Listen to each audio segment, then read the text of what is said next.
আসসালামু আলাইকুম। আজকে আমি দাঁড়িয়েছি আজিজনগর গজালিয়া সড়কের মগবাজারের এই বেহেলি নামক এই ভাঙ্গা সেতুর উপরে। এই বেহেলি সেতুটি খুবই ঝুঁকিপূর্ণ এবং অনেক জায়গা ভেঙে গেছে, খানাখন্দল অনেকই সমস্যা। আমার এই পিছনে যে জায়গাটা দেখতে পাচ্ছেন, এটা একটা সেতু না যেন মরণ ফাঁদ। এখানে আপনাদের রাস্তাটার যে সমস্যা, দীর্ঘ কত বছর ধরে এরকম সমস্যা হচ্ছে? আর এরকম 7-8 বছর ধরে আমাদের খুবই যাতায়াতে কষ্ট হয় এবং রাস্তা ভাঙা, দিন রাত হাঁটতেও কষ্ট, ঝামেলা এবং কি ঘর এবং বাড়ি পাহাড়ের সাইড ভেঙে পড়ার সম্ভাবনা আছে।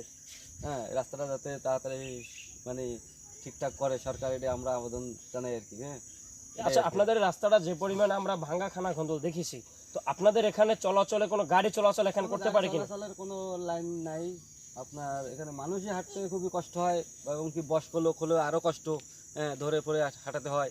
নিজেরা তো হাঁটতে কষ্ট পাই, রাত দিন চলাচল করতে খুব কষ্ট হয়। এই